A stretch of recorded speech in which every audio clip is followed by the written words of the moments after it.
Bom, vamos falar então dos autores literários, né, pessoal, para o modernismo, tá, gente?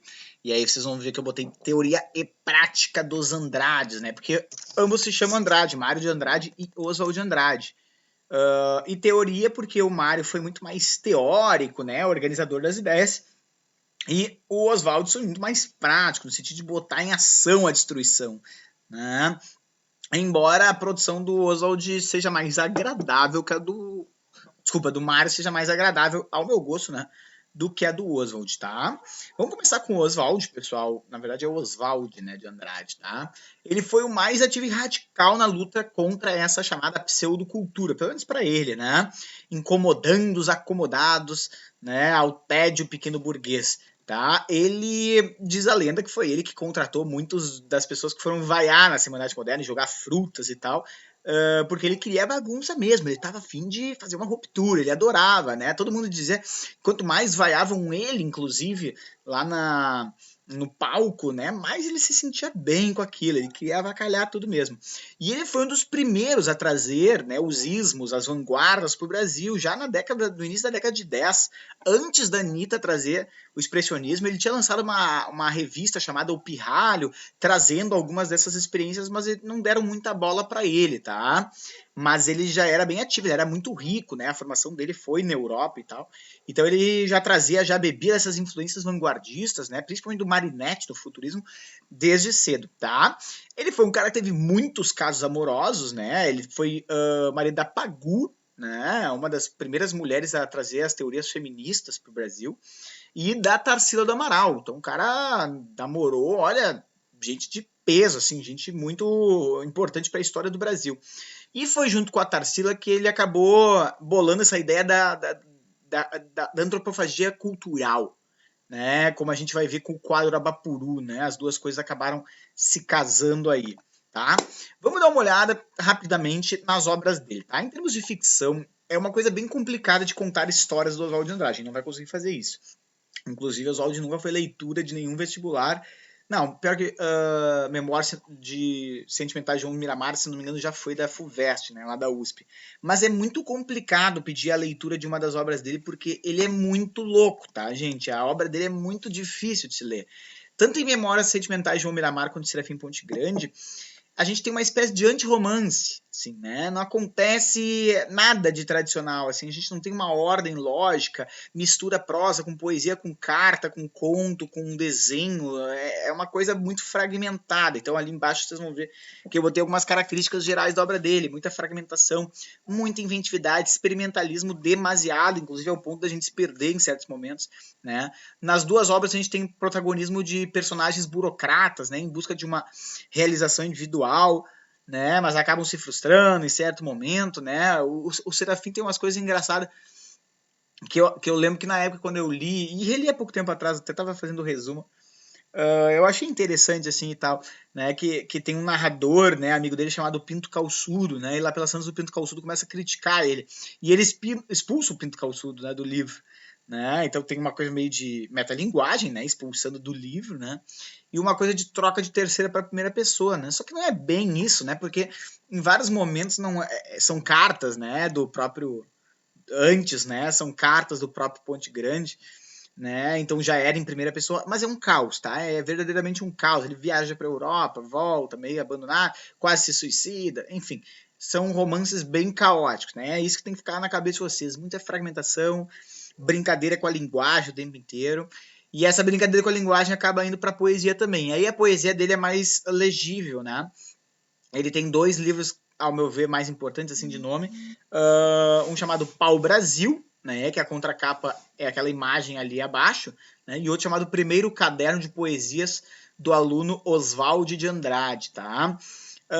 Então aí a gente vê uma poesia que não é muito inspirada, né? Em nenhum momento ele tenta a poesia no sentido lírico tradicional, da inspiração, da expressão do que é difícil de expressar, né, da dificuldade interior, de achar palavras para um sentimento, ou para um momento, né, complicado, assim, que as palavras não conseguem traduzir. Não, o propósito dele não é esse, definitivamente não é esse.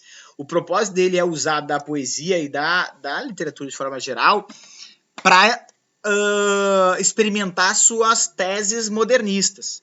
Né? Então fica muito claro isso, né? Que a poesia dele está sendo usada não por uma questão artística de expressão intrínseca, né? Expressão intrínseca, tirar de fora para dentro, botar para fora aquilo que sente, mas ele tem várias teses, né, do que é a poesia, e ele decide, em vez de escrever um manual tese, embora ele faça isso nos manifestos, ele decide usar a própria poesia. Então a poesia dele é sempre meio que metalinguística, porque ele está sempre meio que trabalhando com as propostas da poesia, né? Então olha só, pronominais. Dê-me um cigarro, diz a gramática do professor e do aluno e do mulato sabido. Mas o bom negro e o bom branco da nação brasileira dizem todos os dias: deixa disso, camarada, me dá um cigarro. Né? Então o que ele está querendo dizer? Entre outras palavras, né? Mas ele está dizendo assim, tipo, na gramática diz uma coisa, mas a gente usa outra. Né? Então ele está brincando, né? Com a ênclise, com a próclise. Mesóclise ele nem bota aí, porque acho que mesóclise é meio, né, paleolítico, né? Dartier, né? Então ele está dizendo, dê-me um cigarro. Se tu tiver que chegar numa redação, tu vai ter que escrever dê-me um cigarro, né? Só que a gente diz no cotidiano, todos os dias, me dá. Então há um contraste entre o dê-me da gramática e o me dá da fala do brasileiro comum, né? Ali embaixo também tem uma brincadeira de variedade linguística, né? Para dizer em milho, dizem mil. Para melhor, dizem mió. Para pior, pior. Para telha, dizem teia. Para telhado, dizem telhado. E vão fazendo telhados, né? Então, isso aí poderia ser facilmente, né, pessoal, textos que podem cair na competência 8 do Enem, né, de variação linguística, né?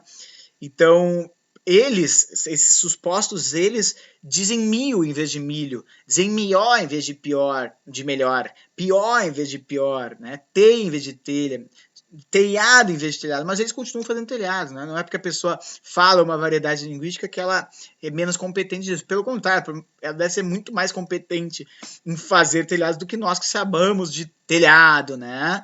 E se toda aquela comunidade fala telhado e toda aquela comunidade, né, entende o telhado, não há porquê, né, corrigi-los. Né? Sempre o mais importante não é corrigir, mas é expandir o repertório. Né? Óbvio que a gente quer que essa pessoa que está fazendo telhado e fala telhado, se um dia ela for entrevistada no jornal, ela saiba que naquele momento ali ela pode falar telhado, né? Porque ela está falando para o Brasil inteiro. Né? Então, quanto mais a gente amplificar o nosso repertório para falar com diversos segmentos sociais, com diversas regionalidades, com diversos grupos, né, sociais, melhor. Né? Ali também a gente vai ver um recorte, né, do erro de português. Quando o português chegou, erro de português, quando o português chegou debaixo de uma bruta chuva, vestiu o índio. Que pena. Fosse uma manhã de sol, o índio tinha despido o português. Né? Então também é um poema que tem dois momentos, né? Que nem o pronominais ali, né? O momento da gramática, do correto, e o momento da fala, do errado, né? Mas o errado sendo louvado. Aqui também tem dois momentos, né? Então o português chegou e estava chovendo, e aí ele vestiu o índio. Vestiu não no sentido de só botar roupa, mas impôs uma cultura, né? Que pena, né? E aí tem uma brincadeira com esse pena, pode ser tanto que pena, né, que botaram no índio, uma pena bonita, né? Ou pode ser que pena no sentido de uma interjeição de lamento, né? Que bosta, né? Se fosse uma manhã de sol, o índio tinha despido o português. Então, né, é uma brincadeira, né? Como tava chovendo, né? Aí os caras foram lá e botaram a roupa, vocês precisam botar a casa, teto, né? Precisam ter uma cultura civilizada, não sei o quê. Que pena, se fosse uma manhã de sol, pelo contrário, né? A galera ia olhar, quer saber, vamos tirar a roupa, vamos ficar que nem os índios, mais naturais, mais simples possíveis, certo? Então, também uma brincadeira legal aí do Oswald de Andrade, tá? Deixa eu voltar ali rapidinho, vou falar da peça O Rei da Vela, tá? Essa sim eu acho uma peça mais legal de ler, tá? Eu acho que ela tem muito a contribuir. Ela nunca foi encenada com Oswald de vivo. Ela só foi encenada a primeira vez em 1967, tá? E nessa primeira encenação dela, dirigida pelo José Celso Martinez Correia, quem quiser pesquisar, tá vivo, hein, se eu não me engano. Né? Nessa encenação dela estava lá Caetano Veloso, né? E o Caetano Veloso tem uma espécie de, né, gatilho com essa peça para começar a elaborar a ideia do tropicalismo. Então a gente costuma dizer que a primeira encenação do Rei da Vela é uma das bases do movimento tropicalista de 68. Tá?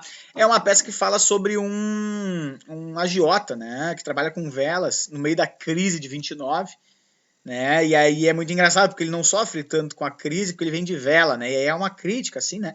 No Brasil, no sentido de que as velas são sempre alguém compra vela, né? Hoje não tanto, mas naquela época, né? Sempre tinha algum motivo para acender uma cela pro santo, né? Um país muito religioso e tal. E aí a peça faz uma coisa bem expressionista, bem exagerada, assim, porque as pessoas vão pedir dinheiro emprestado para ele, tem uma jaula, elas parecem bichos, assim, então é bem exagerado, é bem interessante. E os manifestos pau-brasil e antropófago, tá, pessoal? Esses manifestos, ao meu ver, são a coisa mais legal do Oswald, para mim é onde ele mais acertou, tá? É ele propondo, né, teorias, né, mas o manifesto não é um livro de teoria, né? Mas ele tem algo de artístico também, né? Então ele propondo essa nova arte brasileira aí, né? Qual é o lado a arte deveria andar, né? Então eu trouxe aqui alguns trechos, né? Vamos ler pelo menos o trecho do Manifesto Pau Brasil. Olha lá, gente.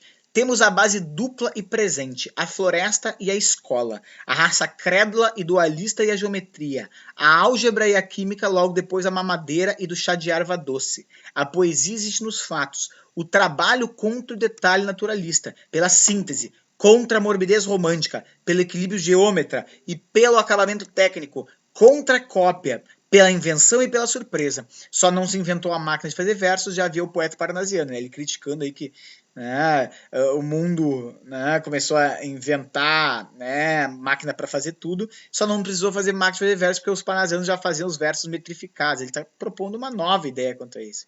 No Manifesto Antropófago também, né? Só a antropofagia nos une socialmente, economicamente, filosoficamente. To be or not to be, that's the question.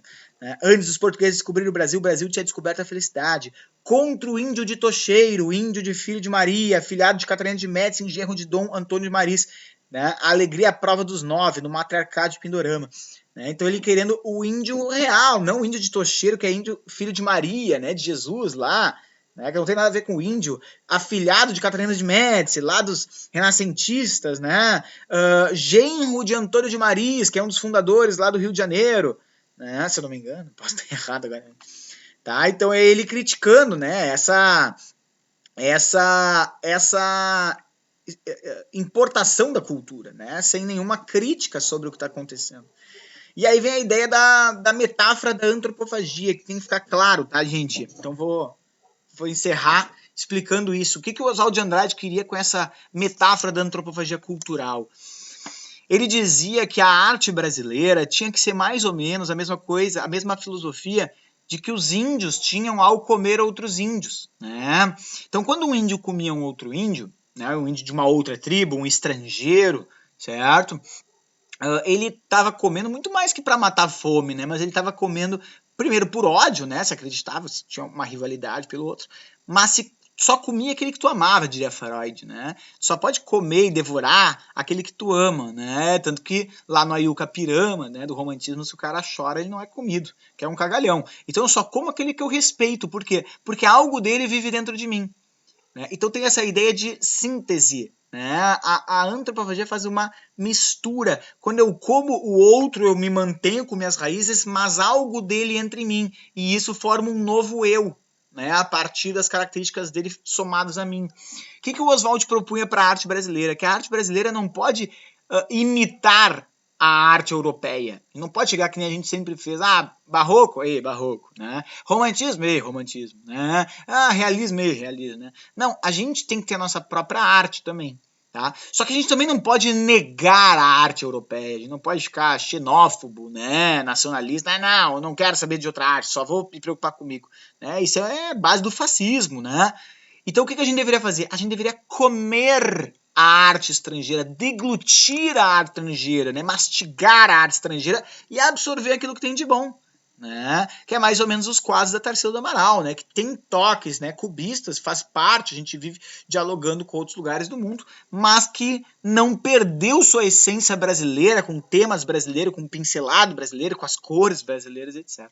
Tá? Então essa é uma das ideias da antropofagia. Queria só concluir a obra aí do Oswald lendo esse último trechinho aqui embaixo, ó, da libertação dos preconceitos, que é uma das frases do manifesto, que diz: nenhuma fórmula para a contemporânea expressão do mundo. Ver com os olhos livres. Muito importante isso, fiquem com essa frase. Ver com os olhos livres.